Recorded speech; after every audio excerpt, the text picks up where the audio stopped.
Hola, el día de hoy nos encontramos con el abogado Martín Cuellar, que es abogado y asociado del estudio jurídico BIC Abogados y Especialistas.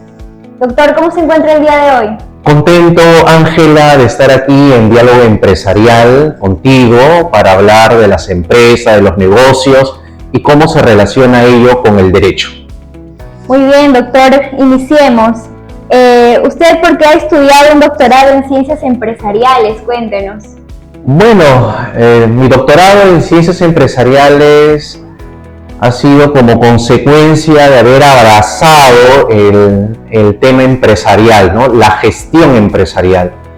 Mi maestría, la primera maestría que hice, a diferencia de los demás colegas que van por derecho civil, derecho penal, derecho laboral o constitucional u otros, yo consideré que me era necesario una maestría en administración y dirección de empresas para conocer un poquito más el ámbito empresarial del sector privado. Y me gustó mucho y me ayudó mucho en la práctica jurídica y en la docencia. Y lo quise llevar al siguiente nivel con un doctorado en Ciencias Empresariales, en donde pude, digamos, conocer un poco más estos diferentes temas que giran alrededor de la empresa, ¿no? El tema financiero, el tema contable, el tema comercial, el tema de capital humano, el tema del marketing, obviamente el tema jurídico, entre otros. Así que esa fue un poco mi motivación de vincularme cada vez más con la cultura empresarial y la gestión empresarial. Claro, sin duda esto abarca muchos aspectos en lo que es el derecho empresarial, como usted lo menciona. Y bueno, también leyendo, ¿no?, su hoja de vida, doctor, habló sobre un posgrado en el extranjero en materia empresarial. ¿Nos podría contar un poquito más sobre eso? Claro que sí. Aprovechando la virtualidad que generó el coronavirus en el ámbito académico, universitario, en los últimos años pude hacer realidad una de mis aspiraciones académicas, hacer mi postdoctorado. ¿Por qué se llama postdoctorado? Porque es para aquellas personas que ya tienen su doctorado. Y ese postdoctorado fue en Principios Fundamentales y Derechos Humanos en la Universidad de Ciencias Empresariales y Sociales, UCES, que funciona en Argentina. Entonces, esta universidad privada todos los años convoca, digamos, a su público objetivo que cumpla con los requisitos para hacer su postdoctorado. Este postdoctorado lo que nos permite a los doctores es hacer un artículo científico de la mano con una directora de investigación postdoctoral, ¿no? Que en mi caso fue la doctora Katia Mendoza de Brasil, y a quien agradezco mucho porque me ayudó a desarrollar una investigación titulada La ética empresarial en el contexto COVID-19. Y fue muy interesante porque pudimos abordar temas muy ligados al derecho, como es el tema de la ética, ¿no?, las normas éticas, el código de ética, pero también me permití filosofar. O sea, yo considero que hay una filosofía empresarial. Hay una filosofía empresarial que obviamente se puso a prueba, que empezó a madurar, entre comillas, durante el contexto COVID, ¿no? Pero obviamente hablar de ética empresarial en el contexto COVID pareciera muy amplio. Entonces yo me centré sobre todo en el sector vitivinícola del Perú, así que de eso trata mi artículo científico, que lo hice durante el programa postdoctoral que culminé el año pasado. Doctor, y como usted mencionaba, la ética empresarial en el contexto COVID, ¿qué le orilló a elegir este tema? Coméntenos. Lo que pasa es que el contexto COVID generó dilemas éticos, generó decisiones empresariales, políticas y ciudadanas que podrían analizarse y tienen que analizarse desde la perspectiva de la ética, ¿no?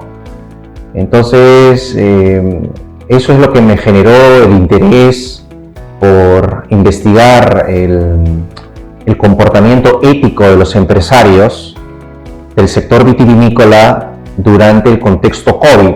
En el caso del Perú, empezó en los primeros meses del año 2020, continuó en el 2021 y hasta el 2022, donde ya se levantó el estado de emergencia nacional, pero básicamente me centro 2020-2021. ¿Y cuáles fueron sus hallazgos o las conclusiones que llegó esta investigación? Bueno, realmente dentro de las cosas que quisiera resaltar de esta investigación postdoctoral es que tenemos que redefinir los conceptos de términos que utilizamos comúnmente todos. Por ejemplo, nosotros partimos de la idea de que alguien que tiene un negocio y factura por la venta de licor, llámese pisco o vino, es un empresario, ¿eh? Y algunos dicen, es un microempresario, ¿no? Acá no hay microempresarios o grandes empresarios. El empresario es el empresario. Lo que cobra mayor dimensión es la empresa, ¿no? Microempresa, pequeña empresa, mediana empresa, gran empresa, empresas transnacionales, empresas globales, ¿no? Etcétera. Por lo tanto, en esta investigación, digamos que descubrimos que no estábamos realmente frente a empresarios. Por las características que notábamos, estábamos más que todo con comerciantes. Informales. Con comerciantes, obviamente no 100% formales, con comerciantes que obviamente tienen sus valores, tienen sus méritos, pero también tienen una mentalidad, una forma de ver el negocio que no les permite crecer, que no les permite, digamos, generar puestos de trabajo, que no permite que la recaudación aumente en ese rubro, ¿no? Y que obviamente hay que llamar la atención porque lo que no le conviene al país en general es caer en un conformismo empresarial, ¿no? Entonces, esas son algunas de las cosas que realmente quisiera resaltar en esta entrevista, porque una cosa es comerciante, otra cosa es empresario. Si bien en ambos hay un espíritu emprendedor, pero obviamente son enfoques, son miradas, son visiones diferentes, ¿no? O sea, si bien es cierto, el comerciante también vemos que sus negocios crecen, obviamente, pero crecen dentro de una idea de que, digamos, uno lo puede hacer todo. En cambio, el empresario, conforme va aprendiendo de los golpes, va aprendiendo de las experiencias, se da cuenta que tiene que crecer utilizando el conocimiento, la ciencia, la tecnología, la sabiduría y la intuición, ¿no? También, ¿no? Entonces, y hay muchos ejemplos de empresas que, digamos, peruanas, que nos han llenado de orgullo de alguna manera por su trascendencia, y una de esas tantas familias de emprendedores, por ejemplo, la familia Añaños, ¿no? Claro. Entre otros. Usted nos habla sobre el conformismo empresarial. ¿Qué podría hacer el Estado o a través de qué entidades ¿Qué se podrá hacer, ¿no?, para evitar esto? Bueno, lo que se tiene que hacer es crear espacios donde se pueda dialogar los líderes o actores empresariales con los actores del sector público para, de alguna manera, hacer realidad en la práctica las famosas alianzas, ¿no?, del sector público con el sector privado, ¿no? A veces nos vemos como si fuesen islas, uno va por aquí y el otro va por acá, y es más, uno lo ve al otro como un enemigo a veces. Entonces yo considero que si realmente queremos que el Perú sea como una gran marca para todos, tiene que haber espacios de diálogo, mejor comunicación entre los líderes empresariales y los actores políticos, no solamente a nivel nacional, sino regional y local.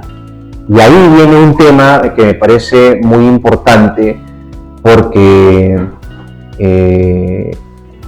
a nivel regional tenemos gobiernos regionales, a nivel local tenemos gobiernos locales, y ellos también pueden fácilmente convocar y buscar el desarrollo integral de sus regiones o de sus provincias o de sus distritos a través justamente del empoderamiento de las empresas de su sector. Claro, usted tiene mucha razón. ¿Y cuáles serían las diferencias o en todo caso la relación que tiene el derecho con la empresa? Bueno, hay una relación muy estrecha, porque existe un derecho empresarial, existe un derecho de los negocios, hay abogados de los negocios, y obviamente el crecimiento de las empresas necesita de una asesoría legal empresarial. Cualquier empresa que tú veas que está triunfando con éxito en el ámbito nacional o internacional es porque, entre otras cosas, ha tenido buenos asesores en materia jurídica. Porque para que una empresa crezca, tiene que conocer bien sus costos tributarios, sus costos laborales, tiene que conocer bien, digamos, sus obligaciones legales, sus obligaciones jurídicas, sus responsabilidades jurídicas, y también conocer dónde están los beneficios e incentivos que da el Estado en diferentes rubros. Todo eso pasa obviamente por una inteligencia jurídica que las empresas utilizan para crecer formalmente dentro de la legalidad. Así que la relación es muy estrecha, no solamente del derecho como un tipo de ciencia, y la empresa como un tipo de actividad económica humana, sino también hay una relación estrecha entre los abogados como asesores empresariales y los empresarios como, digamos, líderes de su emprendimiento. ¿Y cuáles serían las funciones específicas que tiene un abogado empresarial? Bueno, un abogado empresarial o un abogado de los negocios, también para otros, cumple una función de análisis, ¿no? de analizar, digamos, la situación de la empresa para, en base al conocimiento de su realidad, proponer mejoras, proponer el aprovechamiento de lo que el marco legal le ofrece a las empresas, dependiendo del rubro o del sector al cual se dedique. El abogado empresarial también tiene una función preventiva, una función conciliatoria o conciliadora, porque tiene que ayudar a prevenir los conflictos que se dan no solamente al interior de la empresa, sino de la empresa con otras empresas o con el Estado, ¿no? Y también tienen que tener una función negociadora, ¿no? Para poder representar en determinados momentos adecuadamente a la empresa y negociar de la mejor manera sus intereses en la firma de buenos acuerdos para la empresa. Y tiene que tener una función, digamos, muy directa con la gerencia, con la administración, para que sientan ese acompañamiento, ese respaldo de que todas las decisiones que tome la empresa están ajustadas a derecho. Por supuesto, es importante conocer las funciones que desempeñan este tipo de abogados o esta rama en específica. ¿Y cuál sería la relación del derecho empresarial con las demás áreas del derecho? Wow, hay una relación muy estrecha. Te lo digo por mi experiencia, no solamente en la práctica como abogado de BIC, sino también como docente, ¿no? Universitario. El derecho empresarial se relaciona mucho con el derecho civil, por ejemplo, con el derecho penal, porque también los empresarios se ven involucrados en denuncias ante el Ministerio Público y tenemos que salir a defender sus derechos, a defender su inocencia, porque obviamente hay denuncias y denuncias, ¿no? También el derecho empresarial se relaciona mucho con el derecho tributario. Claro, es obvio porque las empresas, en su afán de maximizar sus ganancias, maximizar su rentabilidad, tienen que ver la forma de cómo controlar sus costos tributarios a la buena, ¿no? O sea, legalmente, ¿no? Porque hay otros que también lo hacen a la mala, ¿no? Pero claro, se meten en muchos problemas y vemos a ex empresarios y ex contadores que han tenido que parar en la cárcel justamente por a veces subestimar, digamos, la actuación del Estado en casos de delitos contables, tributarios o fiscales, ¿no? Hay una relación muy estrecha del derecho empresarial con el derecho laboral también, ¿no? Porque claro, toda empresa tiene trabajadores y hay una clasificación de trabajadores al interior de la empresa, ¿no? Hay trabajadores de confianza, ¿no?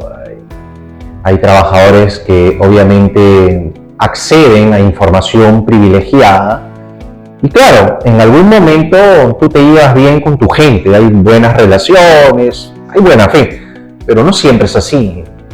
A veces los contratos se incumplen y el enemigo a veces surge de dentro de la empresa, ¿no? Dentro de la organización. Claro. Entonces hay una serie de situaciones que hay que controlar. Y también el derecho empresarial está muy vinculado con el derecho del consumidor, porque obviamente toda empresa lo que quiere es ganar la preferencia de su público objetivo. Cómprame mi producto, cómprame mi servicio, ¿no? Y claro, muchas veces cuando no hay un soporte legal especializado para las empresas pueden cometer el error de soltar una campaña publicitaria en redes y en canales de señal abierta nacional y colocan cosas que no guardan relación con las características del producto o con las características del servicio y claro, y no faltará algún cliente o consumidor que diga, oiga, esto de aquí lo voy a denunciar porque no me parece. Claro, y se ve mucho. Claro. Entonces, el derecho empresarial realmente es un abanico de materias, es un abanico de temas, y quienes enseñamos derecho empresarial o legislación empresarial en universidades o institutos superiores, obviamente tenemos el reto, pero también el gusto de, digamos, combinar una serie de materias que forman el derecho empresarial. Ahora cuéntenos, ¿qué relación tiene el derecho empresarial con otras disciplinas científicas? Interesante pregunta, Ángela, porque nosotros los abogados del siglo XXI tenemos conciencia de que el derecho cada vez necesita apoyarse más en áreas no jurídicas, ¿no? Por ejemplo, con la contabilidad, ¿no?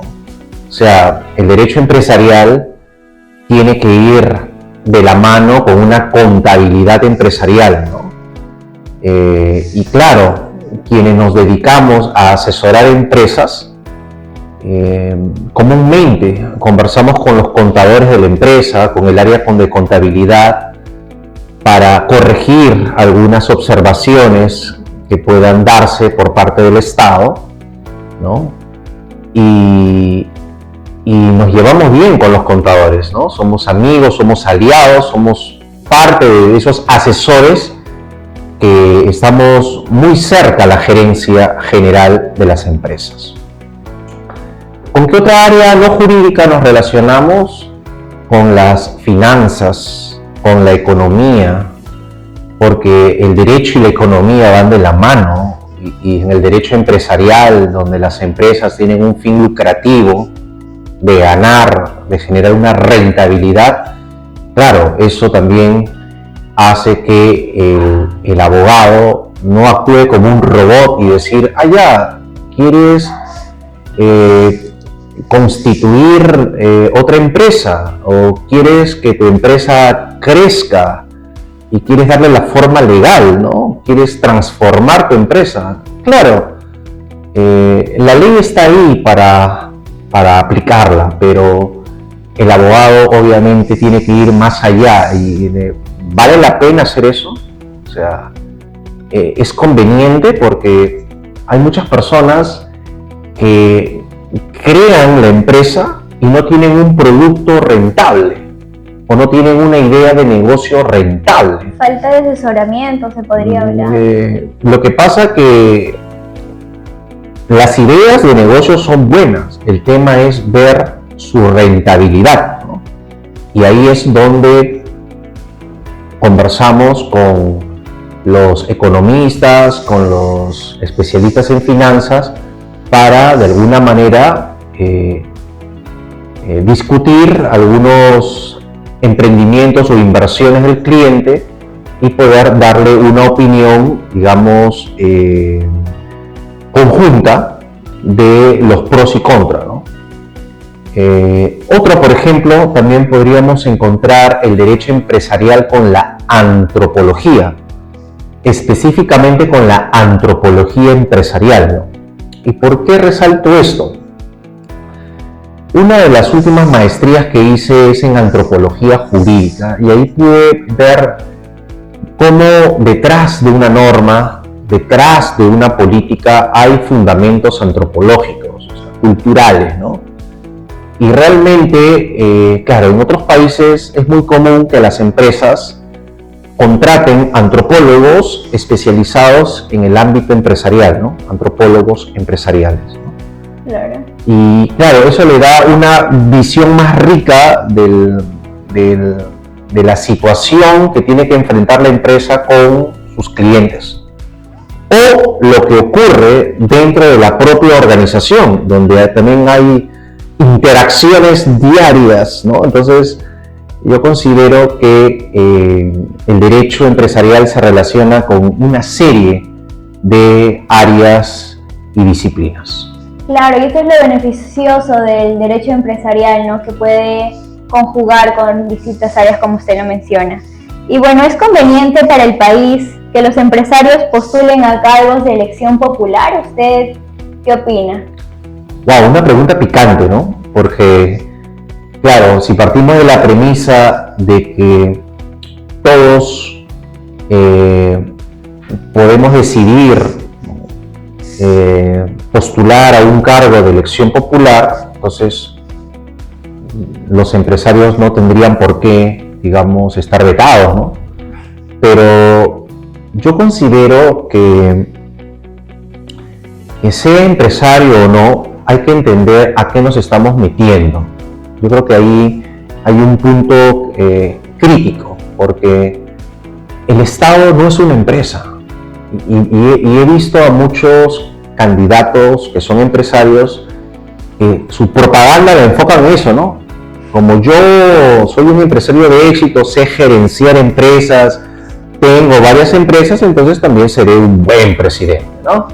Créeme, ¿no? Entonces el Estado no es una empresa. Claro, ha habido mucha publicidad, ¿no? de ver el Estado como la empresa de todos, pero si nosotros nos detenemos un poquito, el Estado nace de circunstancias políticas.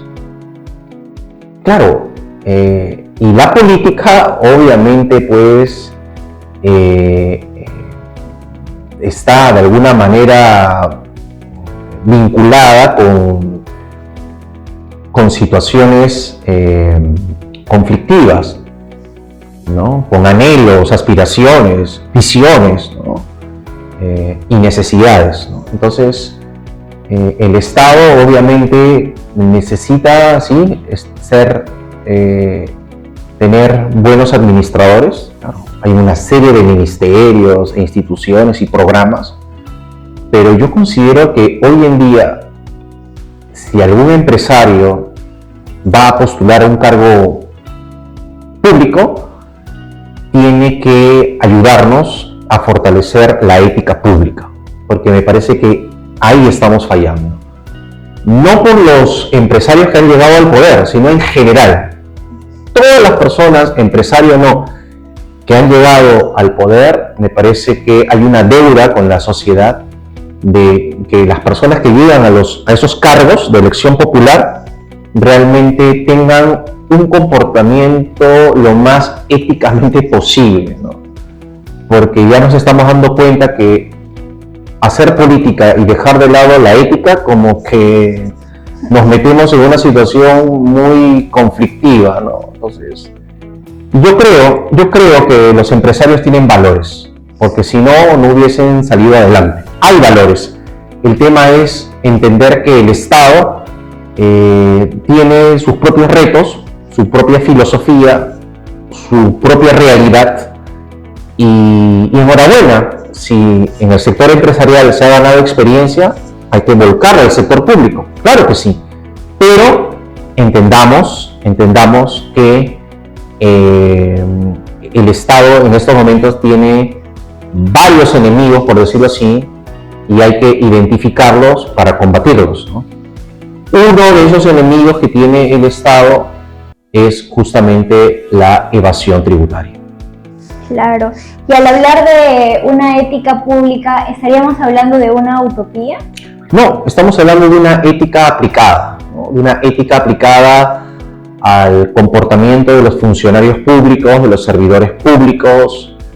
Sabemos que hay códigos de ética en general para todo el sector público y cada institución también ha implementado su código de ética. Hay instituciones como la SUNAT que dentro de su organigrama, dentro de su estructura orgánica, tiene una oficina de lucha contra la corrupción y fortalecimiento ético. Por lo tanto, estamos hablando de un conjunto de normas que si se cumplieran a cabalidad, pues tendríamos una mejor, no solamente imagen, sino una mejor relación con la gente. Claro, incluso los impuestos, ¿no?, de estas grandes empresas serían más beneficiosos para el país, cumplirían con sus respectivas funciones. Y bueno, ¿cómo es que han venido evolucionando los servicios legales empresariales? ¡Wow! Se han adaptado rápidamente al contexto digital que vivimos, cada vez mayor, ¿no? Y las instituciones públicas con las cuales trabajamos para atender los requerimientos de las empresas también se han venido adaptando unas más que otras, entre otras cosas con la famosa mesa de partes virtual, ¿no? SUNAT tiene, Indecopi tiene, SUNAFIL tiene, el Ministerio Público, el Poder Judicial, o sea, todas las instituciones públicas de alguna manera se han digitalizado, y el abogado empresarial obviamente utiliza esos mecanismos para avanzar y atender los requerimientos. Audiencias virtuales, ¿no? Diligencias virtuales, ¿no? Entiendo que estamos volviendo a la presencialidad, pero va a quedar de todas maneras una serie de procedimientos que tiene que ver con las empresas de manera virtual. Así que nosotros los que estamos dentro del sector empresarial nos venimos cada vez adaptando más a ello.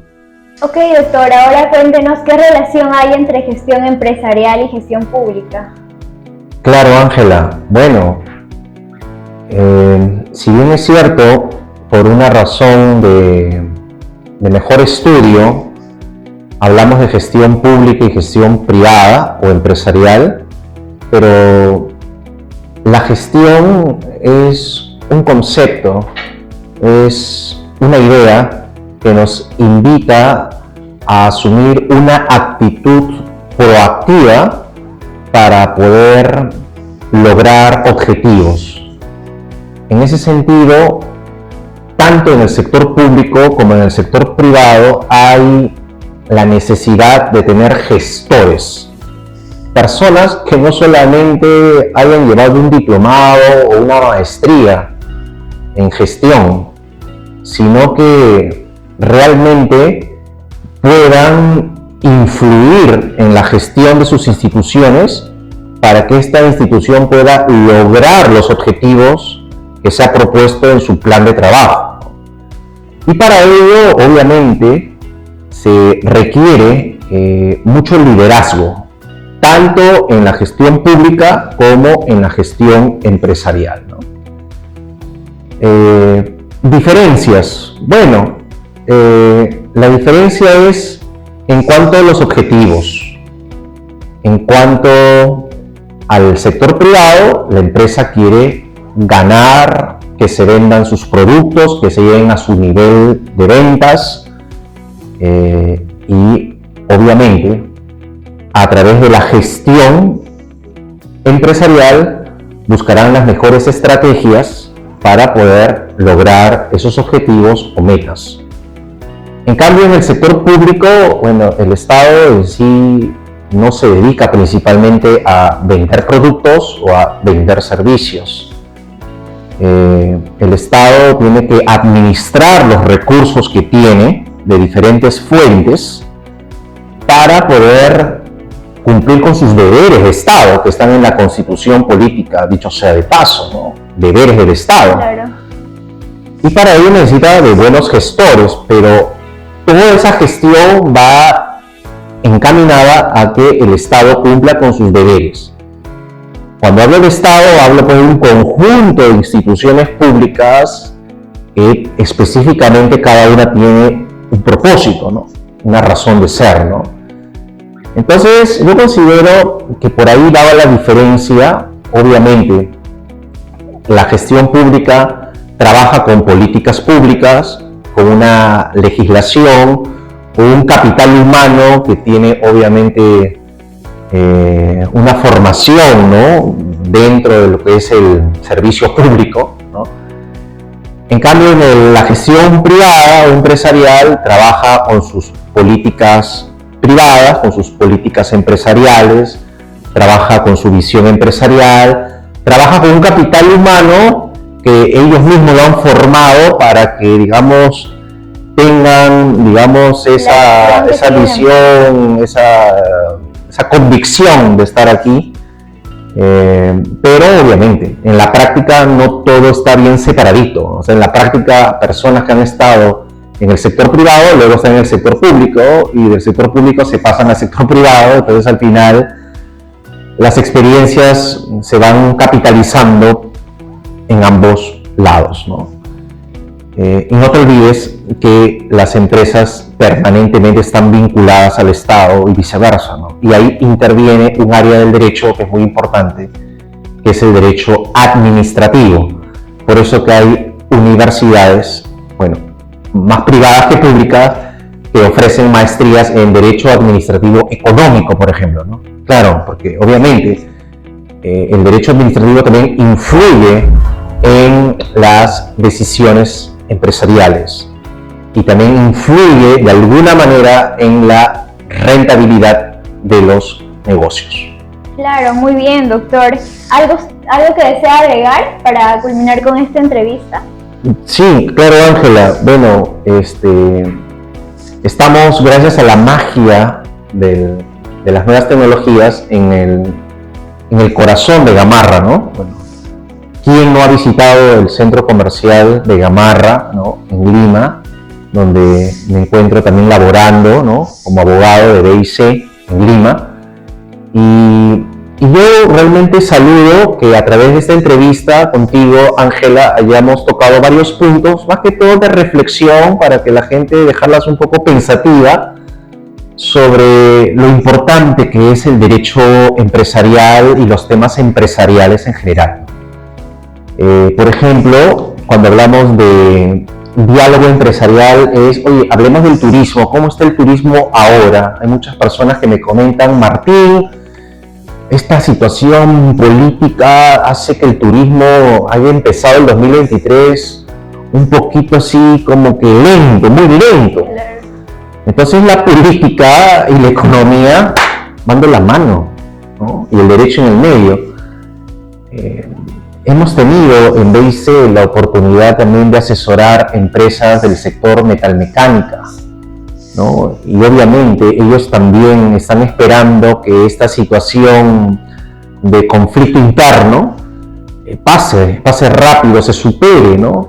Porque esto también de alguna manera afecta la dinámica de ciertos negocios, ¿no? De ciertos negocios, porque sabrás que durante el COVID, así como hubieron negocios que cerraron, hubieron negocios que florecieron en época del COVID. Innovación, más que nada. Y vendieron más. Por ejemplo, el rubro de farmacias, claro, ¿no? Lo que es negocios farmacéuticos. La industria textil es una de las industrias que de alguna manera no hay que perder de vista. No te olvides que hablar de diálogo empresarial es también pensar, oye, ¿cómo va el tema de los tratados de libre comercio, ¿no? Que ya pasó de moda, que el Perú ya no necesita ya más TLC. Eso nos invita un poco a pensar en el comercio exterior, en los negocios internacionales y en el derecho internacional. Y claro, el rubro industrial, ¿no? También hablar de empresas y de negocios como abogados que somos, invita pues a hablar, oye, ¿y la UEFA cómo va? ¿No? Porque obviamente hay que cuidar el planeta, hay que cuidar nuestros ríos, hay que cuidar el ambiente. ¿Y qué está haciendo el Ministerio del Ambiente hasta ahora, ¿no? Entonces, ser un llamado a la conciencia social también. Una conciencia ambiental, no sé qué tanto la conciencia empresarial también, digamos, está incluyendo cada vez más un tema de responsabilidad ambiental y responsabilidad social, pero de verdad, ¿no? O sea, honestamente, claro, ¿no? Los consumidores, ¿no? Realmente cuando hablamos de diálogo empresarial, estamos hablando también, oye, ¿y cómo va la relación de los clientes con las empresas? No vamos a pedir que se amen, ¿no? Pero al menos... una buena relación. ¿Hay cada vez una mejor información al público? ¿O todavía de parte de muchas empresas no quieren realmente darle toda la información que pide el cliente o el consumidor, ¿no? Entonces, hemos avanzado, pero todavía hay retos. Todavía hay mucho para avanzar, ¿no?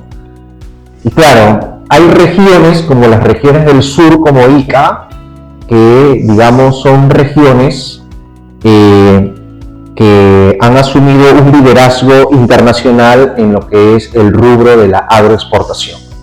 Y enhorabuena, pero no nos olvidemos también de que una región desértica por naturaleza como Ica necesita el recurso hídrico. Pues, ¿cómo hacemos? ¿Qué está haciendo la Autoridad Nacional del Agua, ¿no? Para justamente que se cumplan las normas especializadas en la materia, ¿no? ¿Qué se está haciendo para promover mayores especialistas en derecho ambiental y recursos naturales, ¿no? Entonces, definitivamente el diálogo empresarial nos debe hacer pensar en qué está pasando en diferentes sectores de la economía. Por ejemplo, ¿no? Quienes hemos vivido en Ica, por ejemplo, ¿no? Hemos probado en algún momento vino, hay diferentes tipos de vino, y también pisco, ¿no? Que se deriva del vino, o sea, y sabemos que hay una denominación de origen y que el Indecopi tiene que ver con eso. O sea, realmente para muchos, y considero yo también, todavía no podemos hablar de una industria vitivinícola en el Perú. Nos falta mucho todavía. Pero no es imposible, por supuesto. Por supuesto que no, pero yo creo que hay que ser coherentes, porque si en ICA, cada vez que hay un evento, un foro, decimos, mira cómo Argentina, la provincia de Mendoza ha logrado ser capital del vino, y claro, siempre tomamos a Mendoza como un ejemplo a seguir, pero no nos damos cuenta que tenemos que pasar del dicho al hecho y empezar a hacer gestión empresarial para que esas empresas vitivinícolas, que son la mayoría microempresas, crezcan y de aquí a 10 años tener grandes empresas vitivinícolas que generen trabajo, que le cambien el rostro a las regiones vitivinícolas, siendo regiones donde hay más tecnología, nuevas tecnologías y tecnologías que cuiden el ambiente. Pero para ello necesitamos también que la educación superior en provincias también vaya mejorando cada vez más. Y yo te invito, Ángela, capaz en próximos videos de diálogo empresarial, hablar, por ejemplo, del derecho vitivinícola o del derecho del vino, ¿no? Porque realmente son negocios globales donde tenemos que estar atentos cómo va la normatividad, cómo va la legislación, cómo va el derecho comparado. Y claro, Lima como capital del Perú también nos hace pensar en otro tema que podrá ser materia de diálogo empresarial 2 o 3, la famosa descentralización. ¿Cómo vamos con la descentralización? Hemos avanzado mucho, poco, casi nada. Muy controvertido, sin duda. Descentralización fiscal, descentralización tributaria, descentralización educativa. O sea, hay mucho por hablar y lo importante es que hemos hablado un poquito ahora, y te agradezco mucho por la oportunidad de estar con los empresarios y emprendedores que nos pueden escribir a través de las redes sociales de BIC Abogados y Especialistas. Muchas gracias por venir a esta invitación. Esto fue Diálogo Empresarial.